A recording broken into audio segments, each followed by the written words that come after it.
You know, my setup right now of my coffee, my water, reminds me of yesterday when I was doing work. And I solely drank out of the coffee cup, but I had the water there for support. Make yourself feel better. Made myself feel a little bit better. And with that, welcome to the Low End and Friends podcast. What's up? So the basis of this is going to be myself, a bass player, a low end lover. It's going to have friends on. Said friend is Steph Landino today. And we'll be talking about everything music industry, music theory, recording, production, basically whatever the person is on, whatever they prefer, and we'll go from there. So Steph, if you want to introduce yourself, kind of just explain a little bit about yourself, the work you've done in the industry so far, music school, how bad I was at singing freshman year. Yeah, whatever you want to go for. So like Josh mentioned, I'm Steph.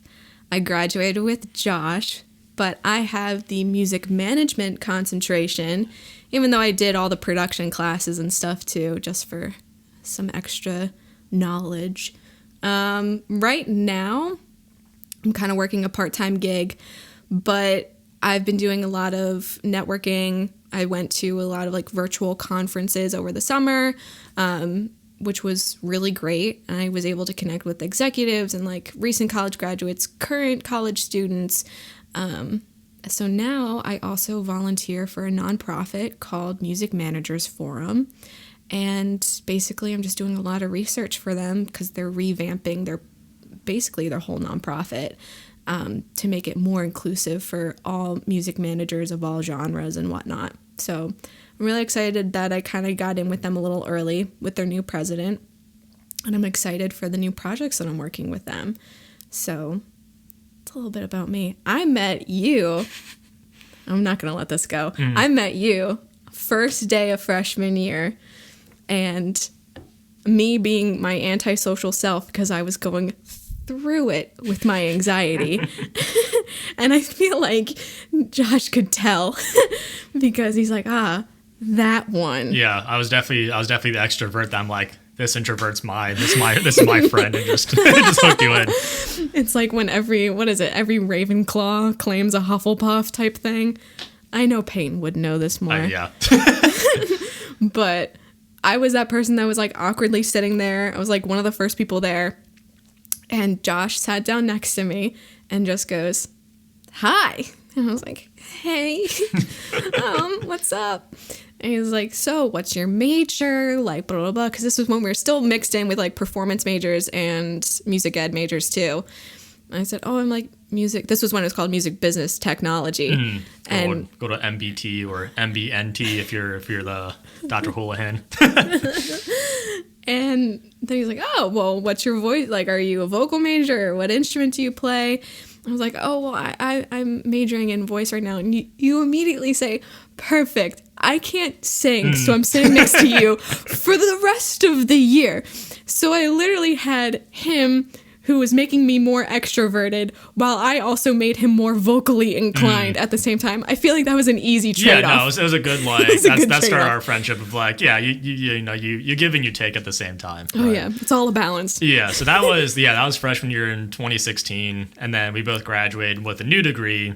Music industry. Music industry, except I was the music production focus, and then you were you both? I forget how that, because I know you were going for both the production focus and the management focus, but so I technically graduated with one, but I completed both of them because by the time our graduation forms had to be turned in was when I was getting a lot of yes and no's about whether I can put it on, my documents that I was a dual concentration. So I just kept it as music management to keep it as that. But I have my transcript saved. So if any employer asks, to prove that I took certain classes, I can say, "Hello, here's my transcript. I took all of these classes. I have knowledge in all of this stuff." And yeah. So I got a lot of yes and no's and maybes. So I was just like, I'll just stick to management and then, just kind of say that I also completed all these other courses too, which was a good call, I think. Yeah. I mean, like because the way our degree works is you take some classes in production, some classes in the management, and they're adding in the live sound aspect now. But we had live audio, but we really didn't get to experience that concentration. But Yeah. so we take classes in both, and then you kind of have your focus. So like my realm of like the management side was music industry was the one class, intro to careers in music, artist management, and marketing promotion, and that was the extent of mine. But I know like you guys had to take was like international music business was another part of it. Then there was the Keystone class where it was like whatever. Yeah. I took music management, which was a year-long course instead of semester. And basically it was more of like an independent course where you got out of it what you put into it. So there were some students who did not a lot, and there were others who did a decent amount. And the whole point of that was to gain experience doing management stuff. So we created our own agency. And for that year, we would help these artists that we signed into our agency get shows locally and regionally using different tools that we've been able to find ourselves. So it did work out pretty well until COVID hit. And then we had to move home, and I was doing all my classes online, which was only one because I had an internship at the time too. And that was online, thankfully. And yeah, we adjusted. So we still represented these people. Like I was able to get certain artists on playlists and stuff like that, which I've never done before, but was really great experience. And then yeah, we were supposed to have a South by Southwest unofficial showcase, and that got canceled. Yeah. I did so much work for that, and I was so upset. I was so close. Yeah. So close and so far. That was like that was going to be like my peak of my senior year. And it was my peak of my senior year, just not what I was expecting. Yeah. Not what I was expecting. Yeah, COVID has kind of threw a wrench into like most of the industry. So like I know for me, I've played it was a total of like I guess it was like 10 shows, but they were kind of mixed in. So like we did this theater gig was more like a showcase thing. So we did like a bunch of like Adele, Aretha Franklin. It was a good show. It was a lot of fun, and it was safe too. It was safe. You can't have safe shows right now. Yeah. So basically, the way it worked is we had a truck that the theater rented out. It was all set up with a PA and had lights, and they actually had like the movable lights and the fixtures that could spin around. That's neat. We had to drive from location to location, and driving behind that and seeing them move without the motor being on was terrifying because like that's money just spinning spinning right there. But yeah, so we did a couple of drive-in shows where I know the one we had the CEO or manager of this warehouse who knew like a lot of the warehouse workers were having a tough time because like even though they're still working, like working inside of COVID and that kind of more enclosed space is a little scary. So you're putting your life at risk when you have that type of job. So yeah, it's going to add another stressor. So she was nice enough that she actually bought a ticket for, because you could do a drive-in show where someone could buy a ticket for the neighborhood or for that. It was like for the warehouse. That's and cool. we drove there, got set up, and we did like a shortened set from where we had our like drive-in shows, which was like twice as long. The most fun, I would say, we did a community parade around downtown Lancaster where we looped like 4 or 5 songs. And everyone had these harnesses on. And if you know me and you can see me right now, I'm a twig. He's a lanky boy. So, and I just bought a new bass, and the harness had these metal clips right in front, like that would scratch the back of this bass that had this really nice finish. And I'm just like, you know what? I'm just going to wear it around my waist. It'll be fine. Except on the tightest setting, there's still like this much room on my thighs, somewhere around that. So I'm like, I was doing like the old like 2008 metalcore stance, just like playing some Aretha Franklin, going along. Eventually I just took it off. So like for 2 hours I was just bouncing. Dangerous. And yeah, the roads around Lancaster where we live aren't the greatest. We're bouncing around. I flew back into the drummer's electric drum kit and hit a tom and a cymbal at one point. It was arguably the most fun I've ever had playing a gig though, because like I like jumping around on stage, I like going crazy, and I couldn't really do that with this kind of show. But being bounced around on a truck was a lot of fun. But like Yeah, unfortunately, like the last semester for our senior year and kind of our plans going forward for the music industry are down the toilet. So yeah, wear your mask, socially distance. Please do your part because there's a lot. I would really like my industry to come back, please. Yeah, and like I go back and forth because I'm kind of happy that we're at, well, at least where I'm at right now, because the first couple of years going into the industry are arguably the hardest to kind of break in and have sustainable living. Absolutely. So being cut off before I'm in the midst of that, I feel kind of grateful for. And I know there's a couple people who we're friends with who were just starting out, like within their first year or two doing the industry. Also, our light is kind of moving, but it's still good. It's fine. We're fine. Everything's fine. But there's a couple people who were like just started out and it was just taken away from them right away. So I don't know. I'm kind of grateful in the sense of like I wasn't quite there yet because I feel like it would have been way worse trying to sustain a career in it rather than kind of laying back, doing what we can in the meantime, working some side jobs to just like have some money for when stuff does open up. Whatever the state of the industry is in at that point, we can kind of go in.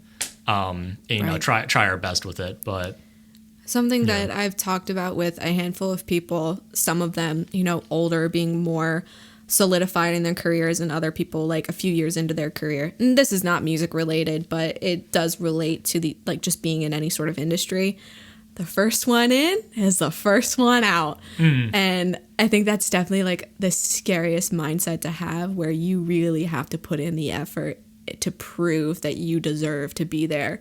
And in the music industry, more than ever, that's what you got to do. And I think that with COVID now and me being able to do work for other people as much as I can, and the networking that I've done, it just kind of goes to show that there are people putting forth the effort. And, I'm proving myself to these people that I am a good worker. I deserve to be here. I deserve a spot in the music industry, and I'm making a spot for myself in the industry.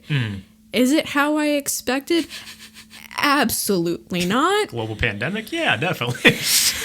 Did anybody have graduating during a global pandemic on their bingo card? Because I didn't. I did not. So, I mean, it's just the name of the game right now. Like, I know.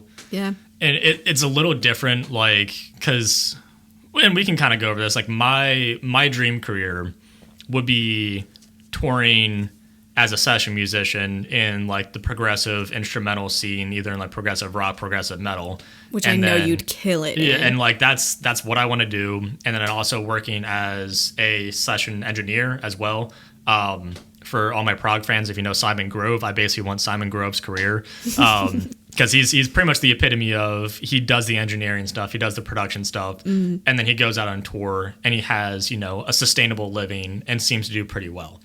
So like, for me, that like, that's not something you apply for. It's just you connect with people. And you just do it. So it's interesting being in the state that, the industry is in right now. And the only way to do that is through social media and like posting. And it's interesting because there's something to say about posting, like writing or playing just for social media can actually hinder your musicianship of like, I'm going to try to be as flashy as I can for the next 60 seconds so I get, the most likes, the most follows, and I can, try and connect with people, which is good. But if that's all you're practicing, then what good are you doing? What are you doing? You're not actually retaining anything. You're practicing for a video to get likes. Right, but exactly. Unfortunately, like, that's the only avenue right now for me to kind of get out there a little bit more. Whereas, like, there's not really, like, a conference to sign up for to network with these kind of people because it's such a small scene. Whereas, like, I mean, you can kind of talk about, because I know you posted a couple of times with you've gone to like at least 3 or 4 different conferences from what I've seen, or I know, well, a couple of them were like a couple of days long, but maybe do you want to talk about that and kind of where you'd like to see yourself within the industry, like dream job, this is what I want to do. I definitely had an existential crisis senior year. I'm going to be completely honest, because a lot of my internship experience and my professional experiences, I didn't know 100% how it would relate to the music industry. And then now post-grad, and I really look at my skills, I'm like, I can do so much more than what I expected. You know, I interned for a music festival, and I also interned at a radio station. But then on top of that, I have more mid-level management experience from working in admissions, because I was able to have my own team and stuff. I have production experience from being the studio tech with you. And so at one point I was like, what do I want to do? I have all these skills. How did they relate to the music industry? Yeah. So I definitely realized that, which I don't think a lot of people do nowadays and recognize, you're here for the artist. If you're trying to do the music business side of things, like more management, contracts, sync licensing, publishing, any of that, music supervision, A&R, you're there for that artist.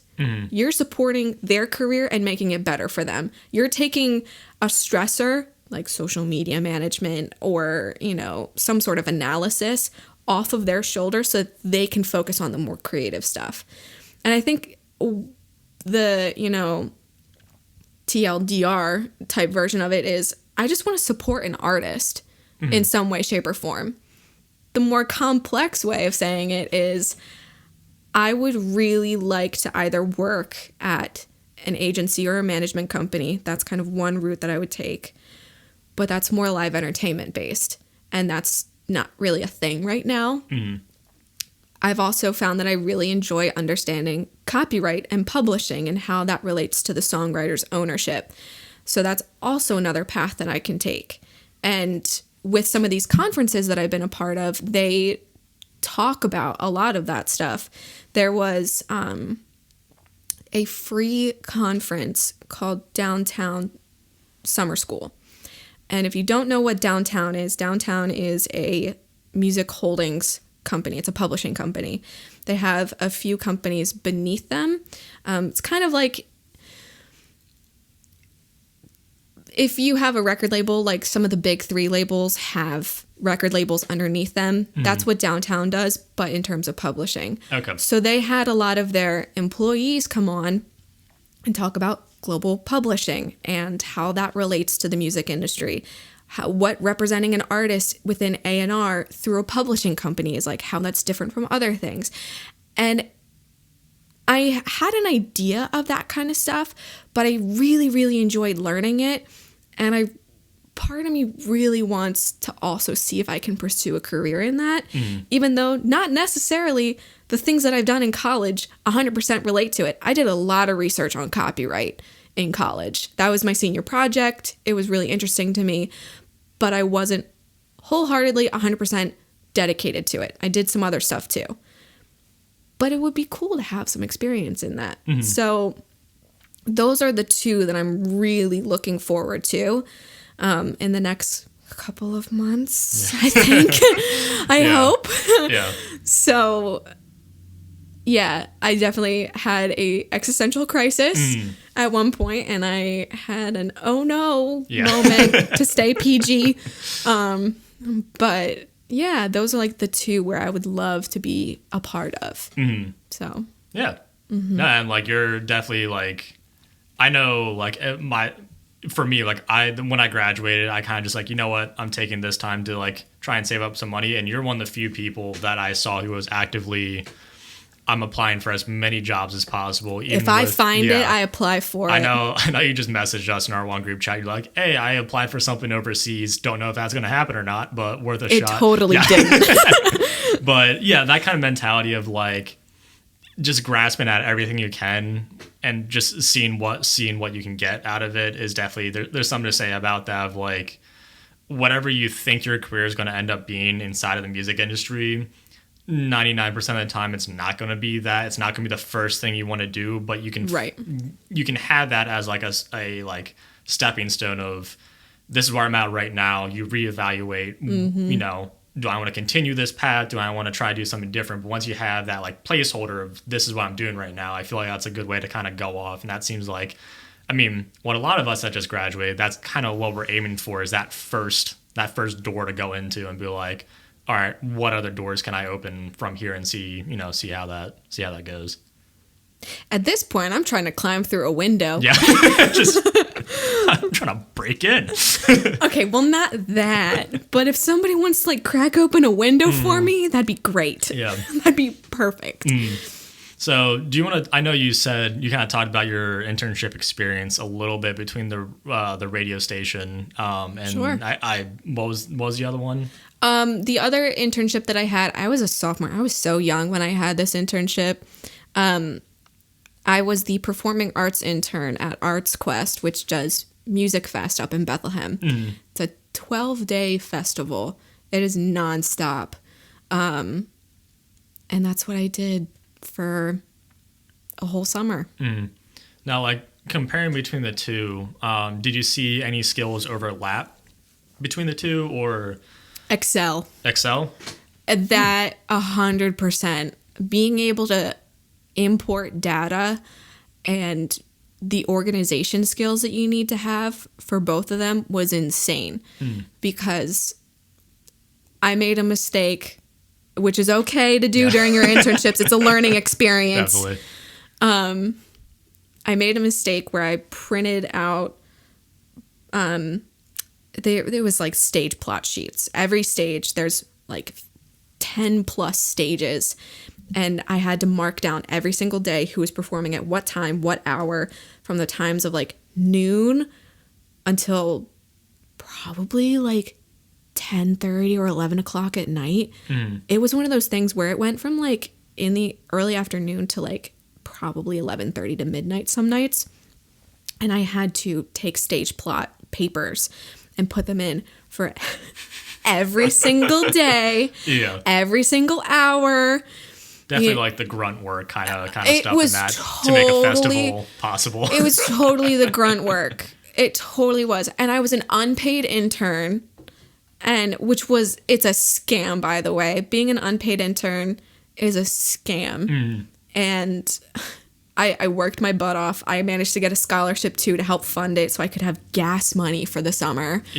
And you pay money because we had to pay credits to do it, because I did the same thing. Actually, the same summer. My unpaid internship was a little different because it was the guy who owned the studio. He was a sole person. There's an assistant engineer, but like he fronted everything himself and like did everything. So like I know he couldn't pay me. Right. But he bought me lunch all the time. Like, and there's little things. Yeah, there's little things where like I definitely felt like that was pretty much the payment for it, and that the experience I got from that was like invaluable. Right. But yeah, kind of. For me, I was just doing a lot of grunt work, and which again, you're an intern. Yeah, it's gonna be. They're not gonna trust you with everything, but if you kind of put your foot forward and say, "Hey, I want to learn more about this," it's and you put forth the effort, that's somebody's gonna say, all right, you can watch me do something or something like that.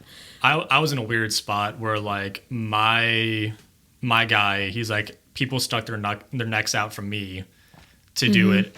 You're not here to take out trash. You're not here to clean the bathroom. Right. And so like I didn't do that either. It's just I did a lot of paperwork. Yeah, I never did anything like that. I wouldn't even make coffee. Like he was like, no. Like, if anyone has to make coffee, I'm getting up and I'm throwing you on the board. There was times where like he warned me, he's like, at some point when I know you're comfortable and you may not realize you're comfortable doing this stuff, but I'm just going to get up and leave, and you'll be stuck with the artist, and I'll make sure they're okay with it first. But that happened one night. It was like 11 o'clock at night. He's like, all right, I'm tired. I'm going to make coffee and go in the other room. You're up. And just threw him on the board. And like, we were in the middle of like a full session with, we were recording a full album within 2 weekends. Wow. And that was like the first night of it. I'm just like, oh shit. So I was in a weird place where like, I never really did grunt work. Like of course I would like help, set up and tear down. And I would kind of just be a fly on the wall listening to like conversations and how to interact with artists. But like, those couple of times like, all right, I'm tired. You're up. Just kind of just throw me on, which, I couldn't beat that experience. Yeah. That was the only internship I did. Right. It was a full-time internship for an entire summer, and it was awesome. Yeah, my first one was part-time, and then my second one was full-time, which was good. But yeah, the first internship that I had, I literally I thought I put a stack of papers in, and I didn't, which then led to me running around the day of the festival, because in the morning the stage manager for that stage checked and they were like, we don't have this. Yeah. So I literally had to print out a whole other set for it and just distribute it where it needed to go, which is very stressful. Yeah. That was the only really big mistake. That was my main project, and that was the only mistake I made from what I can remember for that thing specifically. But working in a music festival environment, especially the one that I was in, was incredibly stressful. I didn't get much sleep. My anxiety was through the roof. The way that people talk to me sometimes was mind-boggling to me. During the festival, in that moment, I really felt like the intern. Yeah. They definitely said, only interns do this. We're not going to do it, but you are. That was said to me multiple times.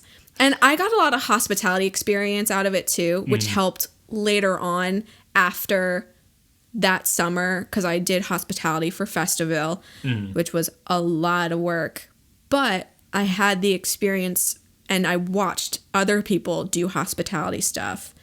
So then I kind of took that knowledge that was in the back of my head and applied it to Festival. Yeah, you want to talk about, because I know, because I was technically underneath you during that as one of the drivers. Runner. Yeah, I was one of the runners. Yeah.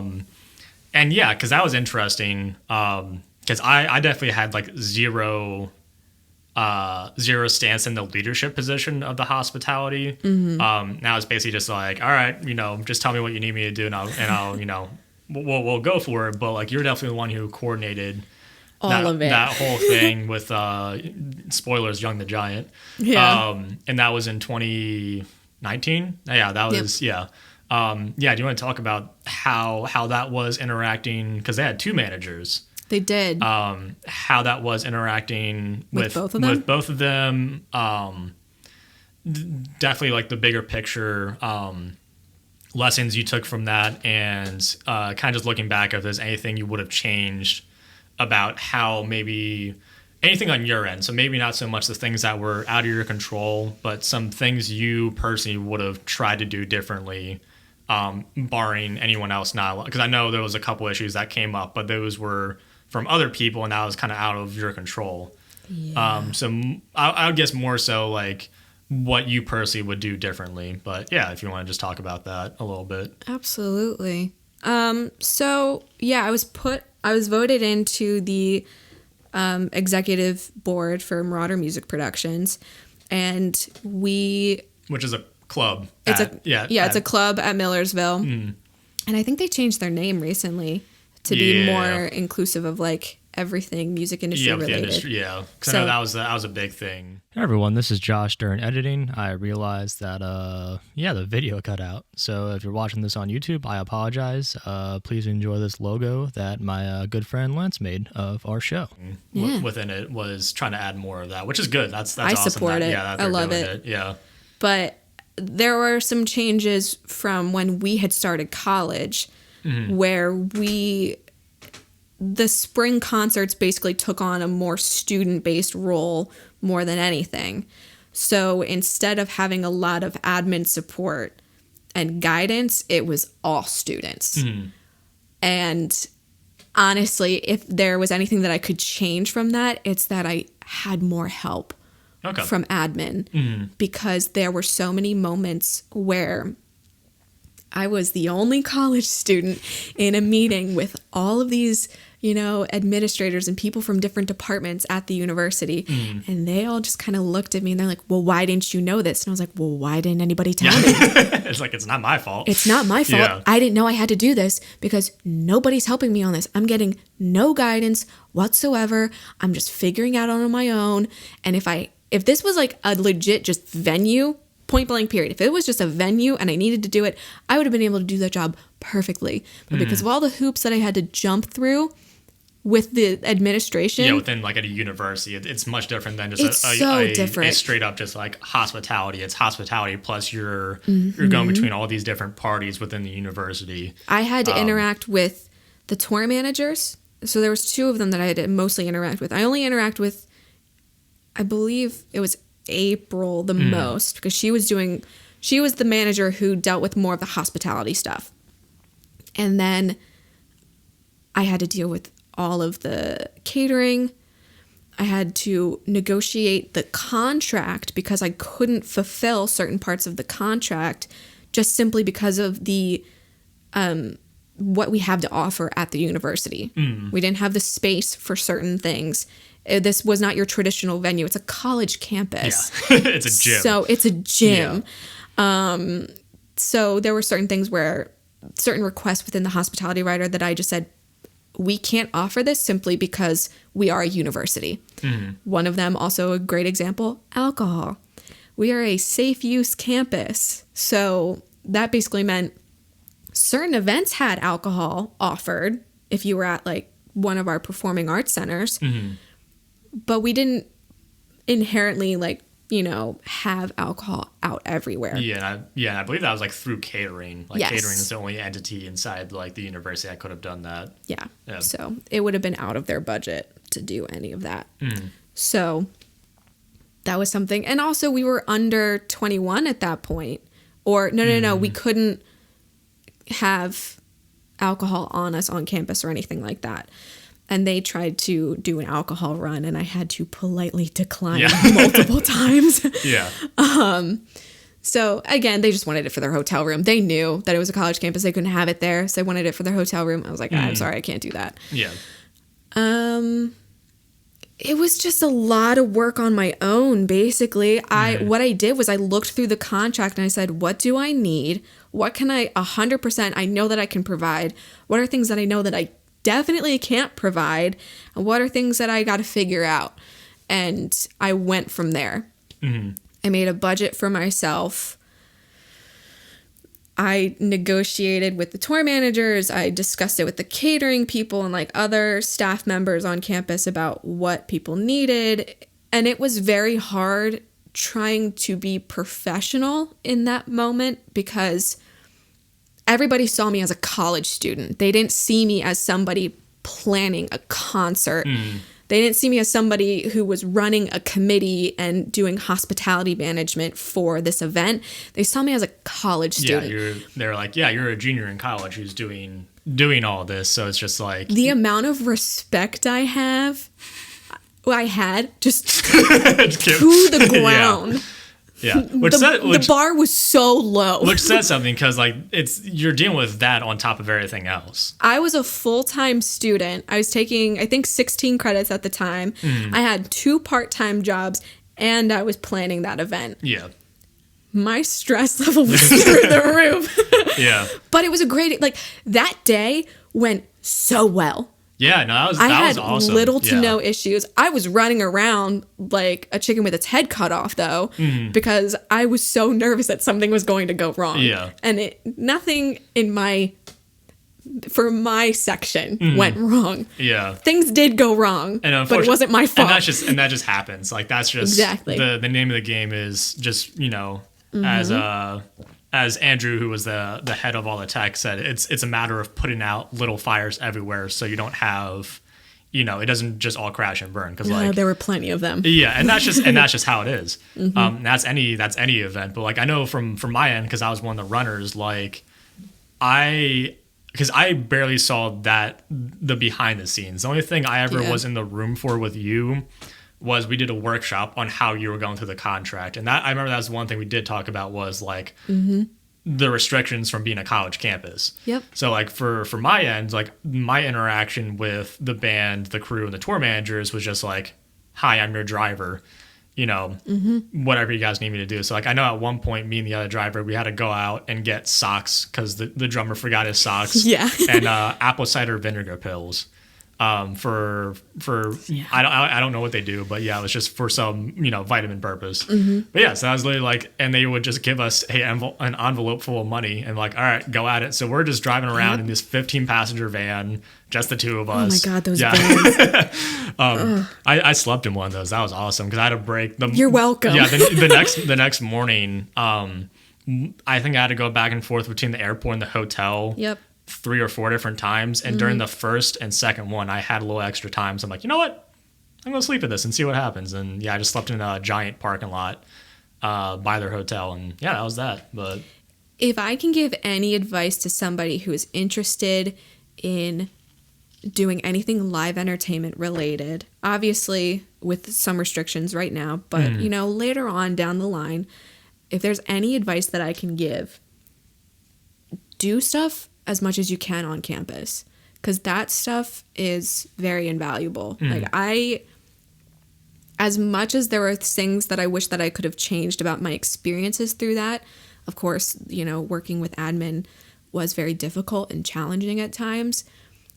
I still felt like confident enough in myself that I could do this. If I was just kind of thrown into a professional situation at that age just to do whatever, I don't necessarily know how confident I would be. Yeah, and you also have a little less backlash because you like that level of respect of being a student's lower. Like you are a student, so like if something goes wrong, gets messed up, it's not like you get fired. It's just you chalk that up to experience. It it might suck in the moment, it might be embarrassing, but like just doing what you can before you get into a professional a job setting where there's higher stakes, where if something goes wrong and it's your fault, you get fired, or you have a bad reputation with that group or within that that industry. But like there was one thing, I don't know if I told you this, I read an email wrong with catering.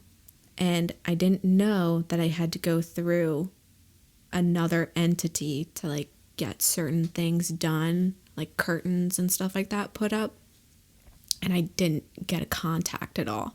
They just said, oh, you'll just need to do this, with no other guidance. It was just kind of like, this is just something that needs to be done. And like, that was it. So it's like 2 weeks before. I had so much other stuff to do. It was right as midterms had just ended. So I was really focused on midterms. And then I had to really buckle down with Festival because we had 2 weeks out. And I contacted them and I'm like, hey, like just want to check in about like the curtains and stuff. Like, what should I be doing? Blah, blah, blah. And they're like, well, you should have done that. And I was like, reading your email, I thought that you were going to do it.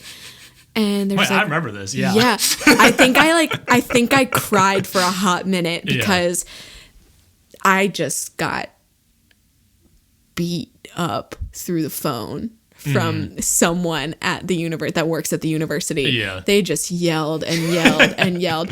And I was like, I'm so sorry. I'm trying my best here. Yeah. And so they're just like, we're not going to help you. Like, just deal with it. You have to do this.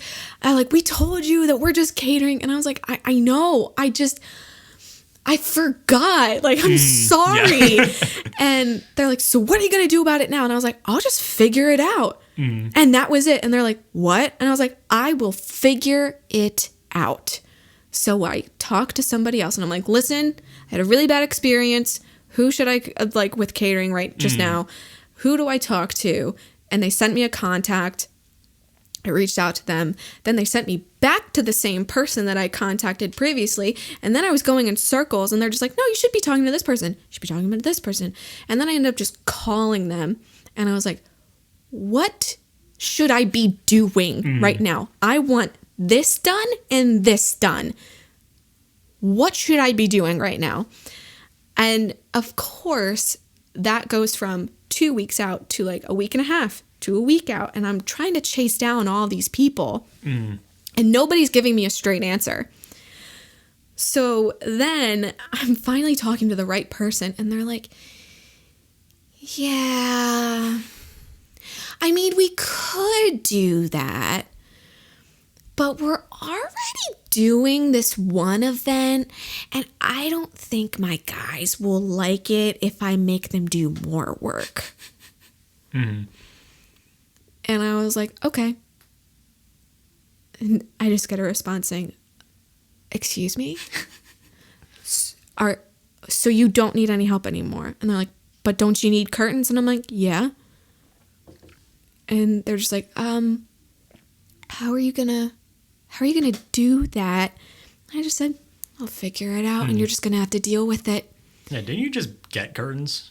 Oh, yeah. Yeah, no, I remember that. I literally went out the night. I told this grown adult who told me no because they didn't want to put in the extra hour of work. It was literally moving chairs from one room to the other. That was it. It was moving chairs and then maybe putting up a curtain to give us some privacy for like one bathroom.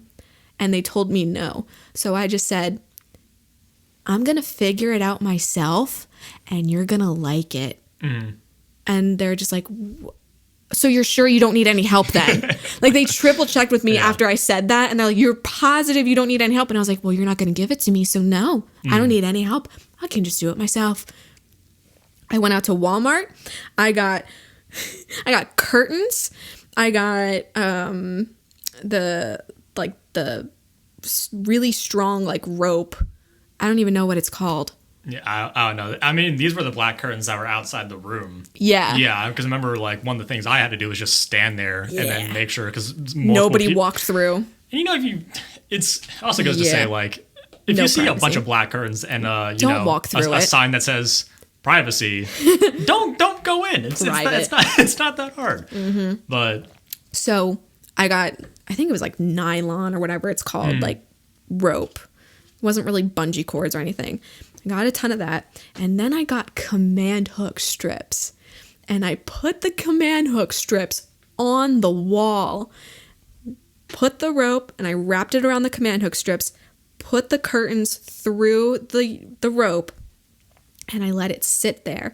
And I did that for like, I closed off one set of doors, had them be locked or something like that. And then I had curtains on one side and the other to block off a bathroom. That's all that I wanted. Yeah. That's all. That's it. I just wanted some curtains there. And then I think I just moved some couches from one part of the building to the other. And I, bless this dining staff member. I had a dining staff member look at me and they're like, hey, what are you doing? And I was like, oh, we're just moving some furniture into this room. We'll move it back at the end of the night. Is that okay? And they're like, I didn't see anything. They don't care. Yeah. They didn't care. So I did it. And they had to deal with it. And they were fine with it. Because you know what? Everything got put away afterwards. And it was fine. Yeah. That was like my biggest struggle, was getting admin to understand what I needed to get done. And then being flexible with me, because there's so many things that could go wrong. There's so many things that can happen, and I just need to adjust for it. So having somebody else who's very flexible in that moment is very appreciated. Yeah. Yeah. But, going through all of that, usually I think how we'll pretty much wrap this up is going to be going through all that experience plus like classes and everything, looking back at like music school and the degree you went through and all the classes you took. Would you do it again? Yes. Cool. I would do it again in a heartbeat. I don't regret choosing Millersville at all.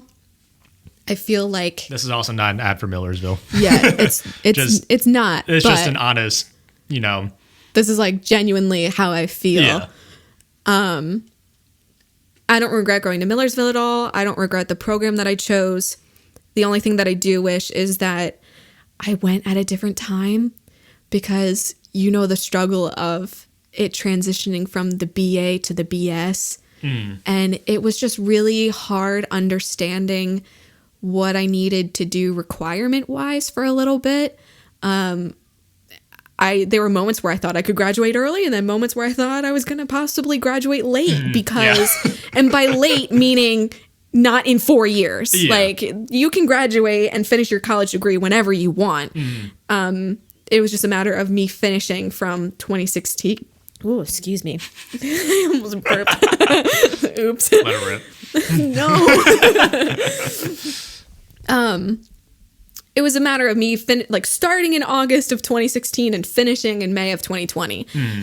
That was the only thing where I was like, but I really appreciate the education that I got for the cost as well, because state school, knowing what I could have paid, I probably could have gotten the same education at another school, but for a much different price, meaning way more expensive, and I would be in much more debt. Yeah. So, yeah, I don't regret it at all. Yeah. Cool. Well, I think that pretty much wraps it up. Thank you for coming on. Do you have any pluggables you want to plug? Yeah, so I actually curate a playlist called New Digs, and it's definitely just like a little passion project of mine, but it's meant to highlight smaller or independent artists. If I do find a signed artist that has a new release within that month, that's still cool too. It's just a way to gain exposure. So I've been able to feature some really awesome friends. Shameless plug, I'm on it. So yeah, you've been on it a few times. And I just do a lot of independent research, or there is a submission box that I've created too that I check every once in a while. For the most part, it's more like what I find within that month, but it's been really great for me to see what else is out there, and I think it's really great to show other people that. So definitely check it out on Spotify. My username is the same as my Instagram on Spotify. Land of Dinos. Yeah. But with like a little space in between. And it's called New Digs. So it'd be cool if people check that out. Yeah, definitely. And support your local artists and support the independent artists right now. Yeah, we all need it. They all need it, yeah. And you can find me on basically just Instagram at Josh Neal Music. If you want to see some dumb bass videos and little snippets from this. But yeah, thanks for coming on, dude. Really appreciate it. No problem, dude. Hell yeah.